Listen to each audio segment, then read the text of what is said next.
Brian, you've done some work with Matt Cain on the Baylor men's tennis team also. Yeah, competing for a Big 12 championship That's right. today. Regular season champs going to get the tournament today, hopefully. And we'll meet with Coach Cain and the Bears next couple days to help get them primed and ready for a postseason run.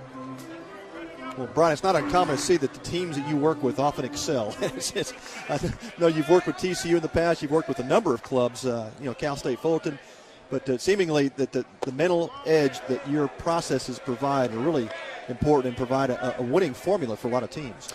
Well, it's interesting. I had actually a chance this morning to spend some time with Coach Garrido from Texas, who's 5 national championships in 4 different decades, over 1,800 wins. And that's exactly what he said, Pat, was that it's about the process. So many people get stuck on the outcome and trying to win versus what they need to do to win. Well, Brian, that's such an important point, focusing on the process and not the result, which is what we try to teach young players all the time, because young kids are more focused on those results. They see the averages, they see the statistics, and baseball is a statistical game. So that's a great point you made. Well, if you look at the scoreboard, it says, Langford 298, which is his batting average, but that doesn't tell the story. If there's a runner on second base and no outs and he hits a ground ball to second to move that runner to third, that his batting average goes down, but his quality plate appearance goes up. And there's a sign, in the Baylor dugout, that yellow sign that talks about quality plate appearances. And, Steve Jonigan, their hitting coach, really puts an emphasis on the process of moving runners and having quality at-bats, much more than batting average. But What does everyone in the stands see? They see the scoreboard, not the sign in the dugout that the Bears are tracking off of.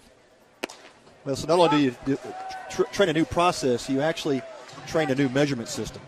Absolutely. Well, measurement is motivation, and you treasure what you measure, and what you measure gets done. So by them being able to measure the process, they get more process, which leads to more outcome. Reaches out and guides this one into center field.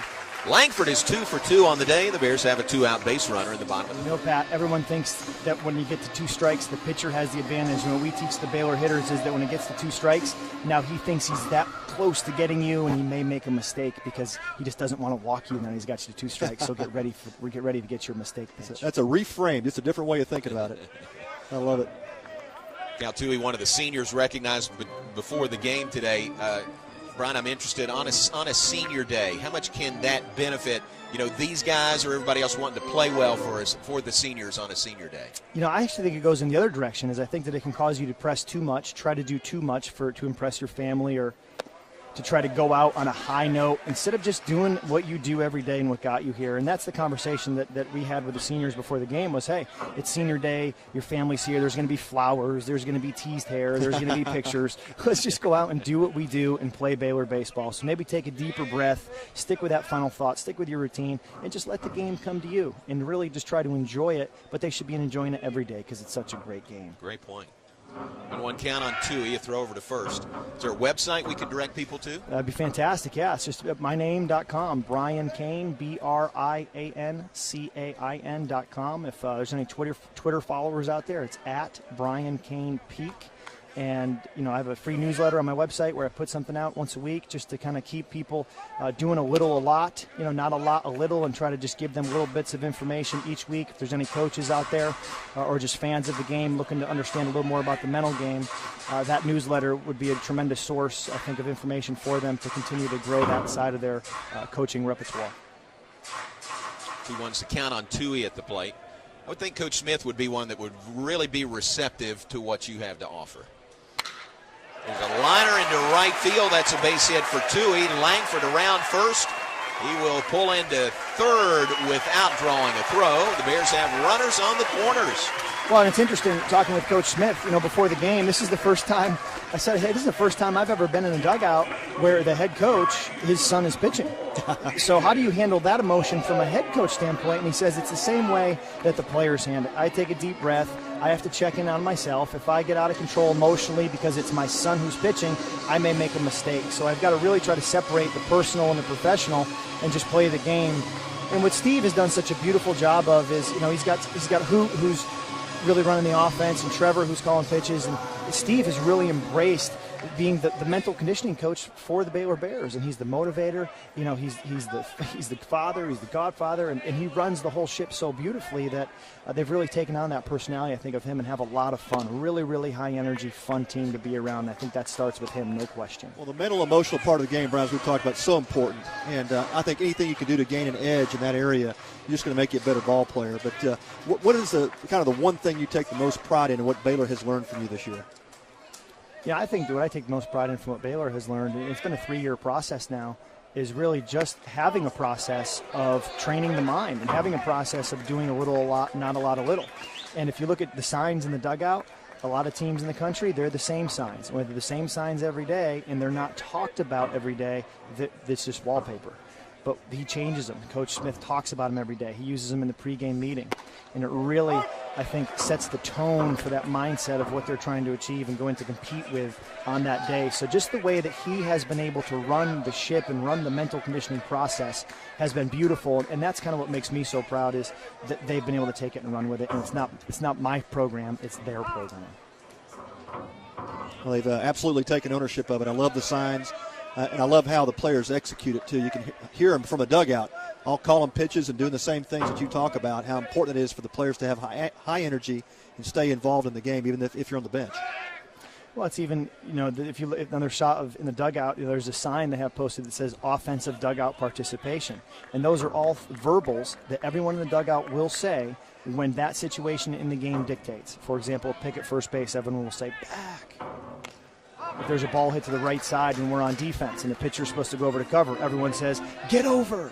And the reason why they do that is not so much to impact what happens between the lines, but it's a system and a process to keep the guys in the dugout engaged so that when they get to go in and get a key pinch hit roll in the 7th, they feel like they've been in the battle pitch to pitch, and it's not a step up, it's a continuation of what they've been doing pitch to pitch. That's great. You hear coaches all the time say, guys, stay in the game. Well, that's how you do it.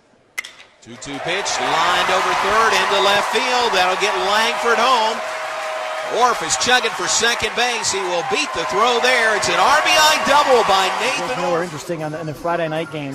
I'm not sure if you were here for that game, but there was a play to him, routine ground ball, and makes an error. And then comes back, I think 2 hitters later, and makes one of the best defensive plays I've ever seen, coming hard up the middle, bare hand, throws the guy out at first base. And you wonder, his mentality, where we actually will practice, when you make an error, how do you release it? And if you see the next time a Baylor Bear makes an error, because that's probably going to happen because it's baseball, you'll see them either kick the dirt in front of them or even take their glove off and turn their back to home plate. And as they're doing that, they're allowing themselves a minute to beat themselves up and get negative. When the glove comes back on and the face comes back to home plate, it's the next pitch mentality and wanting that ball, which helps them to then perform at their best and not let errors compound and make 2 or 3 in a row. You've got a term you call flush it. I think that's what some of the players are taught to do. Just flush it. It's behind you. Yeah, it's flush it. So what? Next pitch. We can't control it. It's in the past. We can't control what's going to happen in the future in terms of Big 12 championship. Let's just enjoy the moment and play for this pitch this day. Brian Cain visiting with us. He's the strength and conditioning mental coach for Baylor baseball and Baylor tennis as well. I got a question for you, having been a former Baylor Bear and a Major League Baseball player. What were the guys who were the best that you saw? What did they do mentally that you thought separated you and them from other people? Yeah, that's a great question. I think it really came down to the approach, the bulldog attitude that I had on the mound. And I pitched angry, so I had a kind of a thing I went through myself. But I think it really was. It was that mental approach. When I stepped on the rubber, nobody was going to beat me. And if he got a hit, it was just lucky. Or I just made a bad pitch. But that's the approach that I had as a pitcher. Brian, not only do you work with Baylor, you work with a number of teams. So Baylor has not bought the exclusive. I imagine that would cost too much. So how many teams are you currently working with? Right now I've got about 22 Division I college baseball programs. And overall with all sports, I'm just under 50. I got 48. So looking to get 2 more, and then I will be capped. Because there's only so many days in a year. Ryan, thanks very much. Appreciate it. Thank you for having me on. I enjoyed it very much, and sick 'em Bears. All right, Brian Cain with us, works with Baylor. The mental side of the game. Check out his website, briancain.com. Brian, previously, and appreciate you lining that up, him come up here and visit with us. I knew Baylor had someone that they worked with in this category, but I'd never met Brian before. And I got a couple of copies of his books, and I look forward to reading them. Well, fantastic guy, and he's really done some great work. And he did come to Southlake and teach our kids a few years back, and had a chance to sit with Brian and actually do some work together. on the side. So, no, he's great. I love his approach. And as we talked about, that mental approach to the game is so important.